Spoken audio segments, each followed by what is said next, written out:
Macaluso, hanging out with Marco and having a great time, rocking in the studio.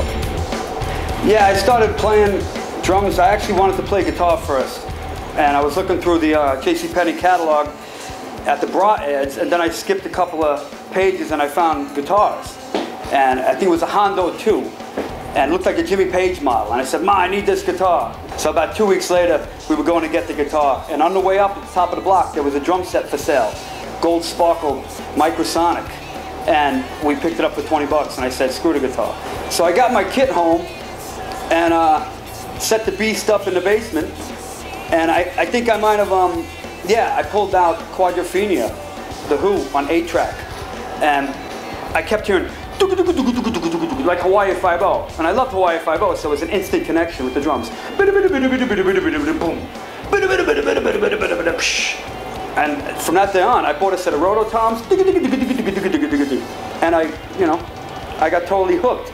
Then I went to see, my sister took me to see Styx at the Nassau Coliseum, and a band opened up called the Good Rats, and I'll never forget the drummer, out of hand, Joe Franco, and the singer with a garbage pail and a bat, and cursing, F this, F this. I said, Ma, I gotta buy this album.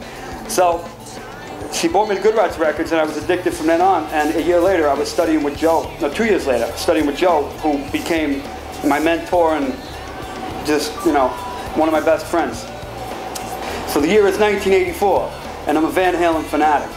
And I start my first real band that plays out, called Chaser, Chase Her, kind of corny. Yeah, after that, I got in another band called Redline, and we got our first record deal. And they fired me from the band after we recorded the record because I didn't play like Tommy Lee, and I didn't twirl. And my excuse was, it doesn't sound good when you twirl. So, I don't know, I love Tommy Lee, but I got booted. Anyway, went to night school, graduated early, and went to PIT.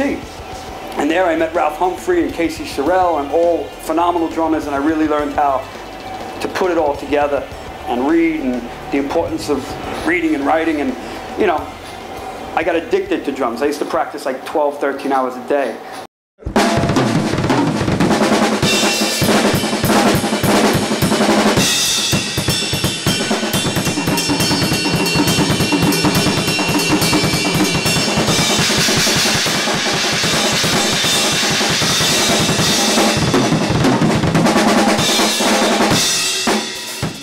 This is a stick I started using 10 years ago. It's the Omaha Hakim stick. And the reason I started using it, I was playing with Riot in the studio, recording an album with Riot, maybe longer than 10 years ago.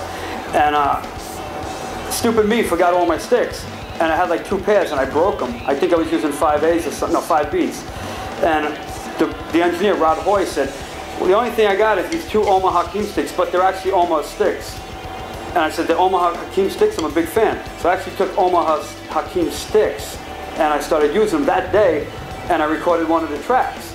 And from that day, I used those sticks. True story. When I was studying with Franco, Joe Franco, I was listening back to one of my recordings once, and I said, man, all these fills I'm doing, they're not really cutting. What, the beat sounds fine, but when I do the fill, the guitar is cutting out the fill.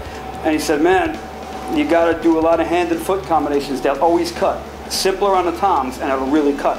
And that really stuck in my head, words of Joe Franco. And the main phrase from Joe Franco that stuck into my head, if you want to work, you gotta hit the snare. So when I was with Malmsteen, he would bring in, we'd rehearse with 10 Marshalls. I mean, he literally had 5 on this side and 5 on this side. And the drums weren't mic'd. And he would go, Macaluso, hit the snare, man! And I'm going, I'm hitting the snare. So that's when I started to rim shot every beat. And I realized, okay, this works for Ingrid. Because even without the mic and the 10 Marshalls, he can hear, But it didn't work for other bands. Like, I went to some other gigs and I started to bang, and they were like, oh, what are you doing? So I had to learn to play different dynamics on a snare, really important. I'm coming out with a new drum book now. I'm finally finished with it. It's taken since I was going to PIT to write, which is 1980, I think 86.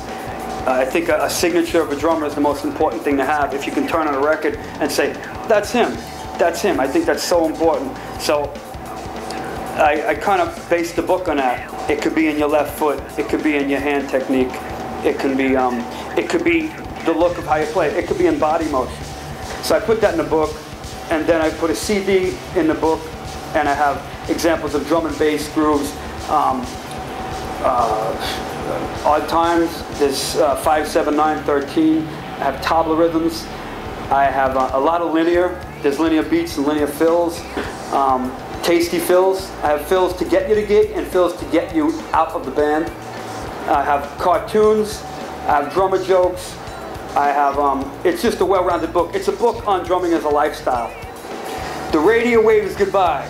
The Radio Waves Goodbye is the name of my new record. John Macaluso and Union Radio, The Radio Waves Goodbye. It's got some of my best friends and some great players. It's got James LaBrie from Dream Theater on vocals, Mike DeMeo from Riot and Master Plan on vocals. It's got Don Chaffin, the owner of the studio, on vocals. It's got Marcos Foley from James LaBrie on guitar, Randy Coben on bass, Vitaly Kupri, who's one of the greatest keyboard players I've ever met. He's on piano and keyboards. Just a great bunch of guys. And I made this record traveling all over the world. I didn't only make it here. I made the drums and a lot of the music here. And then I would take, Don, my engineer, would take the sessions and give them to me, and I would fly to another country and go do keyboards in France or go to Italy to do guitar. So it cost me a lot of bread, but I got all my favorite people on it, and I'm really proud of it.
That's it. I want to thank Marco from Vic Firth and Vic Firth and all the people there. You're the best. And Don Chaffin and this great studio. And that's it. Get out of my crib.